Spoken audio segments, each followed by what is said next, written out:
Ladies and gentlemen, I just finished watching The Walking Dead, Dead City, Season 3, Episode 2. You know what? I'm just going to break through it. I thought this episode was one of the best episodes, if not the best episode of Dead City. I will get through the negatives of it really quickly because anyone who didn't like it, I can understand a little bit why. It was really cheesy in certain elements. The shit with the Dama was very cheesy in the beginning, at least, of the episode with the whole play thing where she like runs out and almost gets bit by a walker. That shit was so cheesy. And there is no debating that. I think the acting in some elements was honestly super cheesy too. So those are the negatives out of the way. Yes, there was negatives in this episode. This show unfortunately does carry some of that baggage. It's a Walking Dead show, and I do think there is that kind of cheesiness to this side of The Walking Dead where we're at right now. So I'll get that out of the way ahead of the time because I don't want to talk about that. I actually genuinely liked this episode a lot. I thought this episode summed up what I thought Dead City should have been from day one in an episode. It did it very well, where we have potential of this city and the power being restored of the city, and in the right hands, the right thing can be done with that decision.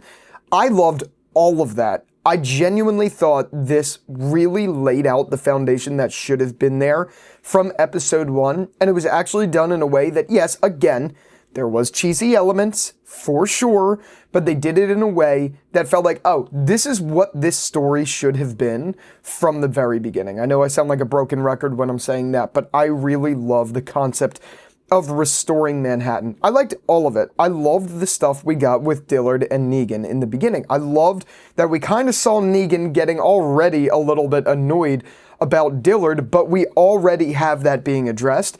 And we already have Dillard realizing that he probably doesn't need those walkers anymore to, fulfill his life, to be normal and sane.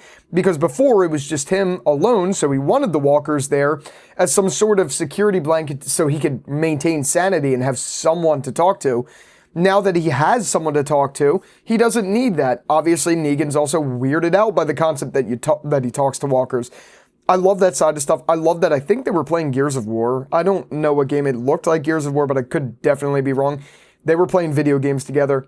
I loved that. I loved that we kind of saw Negan just rotting in a bar that also kind of looked like Always Sunny in Philadelphia. Hence, Liam McPoyle, Always Sunny, Dillard. He's, running the bar here in the apocalypse. Whatever. Anyway, I did really like that whole side of things. I liked the other side of things where we saw Maggie working really well with this community. Things are starting to go stronger, I guess you could say, within it.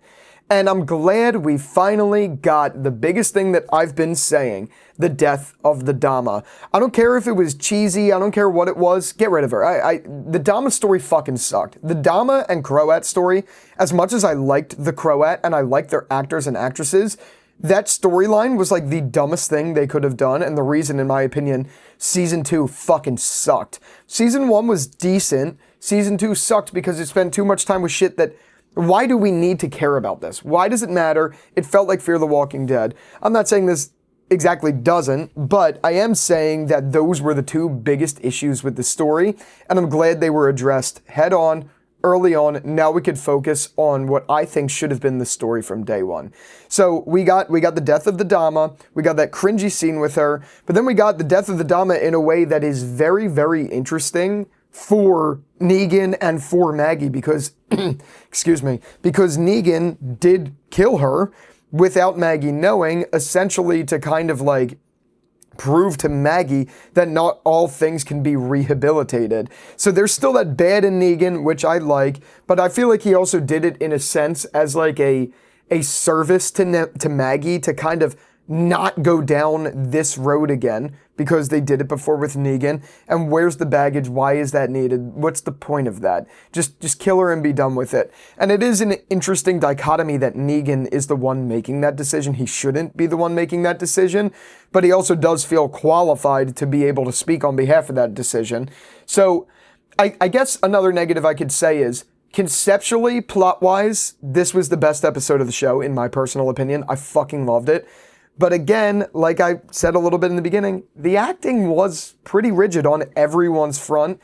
up until toward the end of the episode, it felt very, very rigid, in my opinion, but I'm willing again to kind of excuse that because the story itself was good. I love this concept that Maggie needs Negan's help in restoring this city and using him for advice and all of that stuff. And Maggie wants to do something that I think makes a lot of sense in trying to bring in numbers into Manhattan to kind of restore it and rejuvenate it as a community that can thrive with safety and with other people. There's one glaring omission with this decision. What the fuck happened to our old community? I am very, very, very glad that we finally have our characters talking about Alexandria, the Hilltop, what Rick did. They didn't say Rick, which is still weird that they don't do it, but they addressed what happened with Negan. They addressed how that community thrived and what it takes to bring this up. But there was one, like I said, glaring omission in that you saw how a community thrived in the past. Even when I know Maggie was saying the Hilltop fell, I understood that, but they knew how to run a civilization. There are people there that I would assume they still kind of kept in touch with. Why don't they talk to them and at least try to find a way to get back to them or even just talk about it?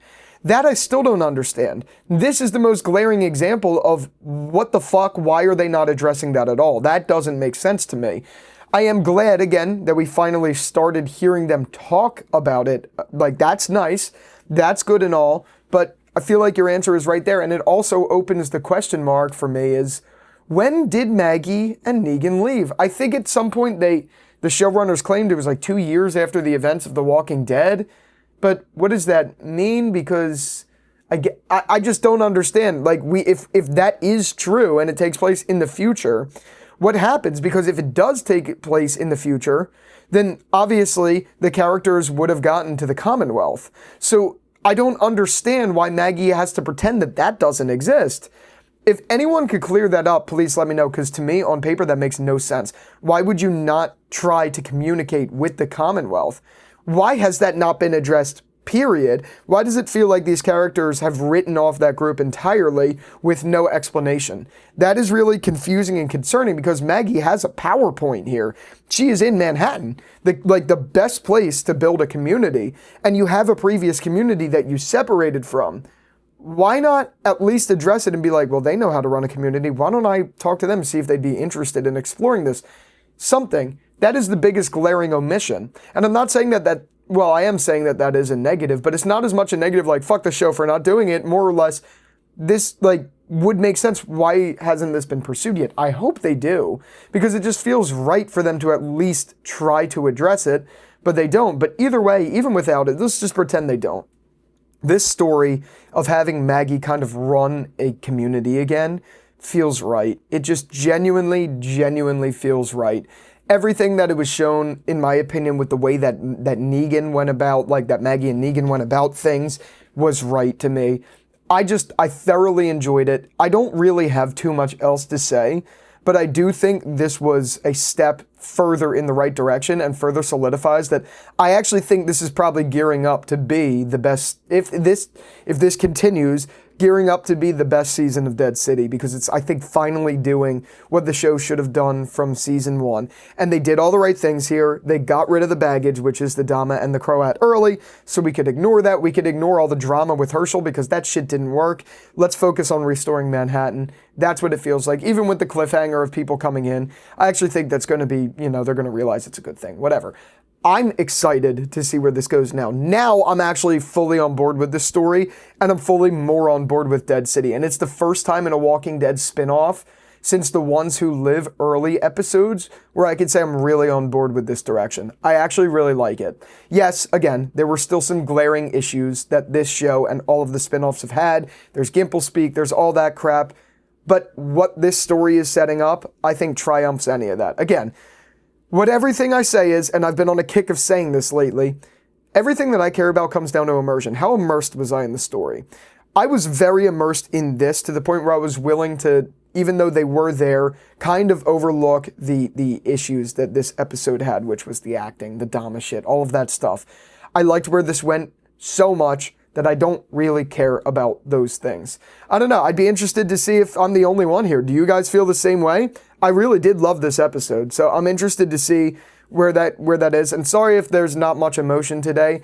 My idiot friends decided to go out and stay out in Atlantic City last night until 5 in the morning. So I'm dead right now. I'm not feeling good. We were out late, not even hungover. I'm just not, I'm not used to staying out super late. So yeah, that's why I'm like half asleep in this, but I genuinely love this episode.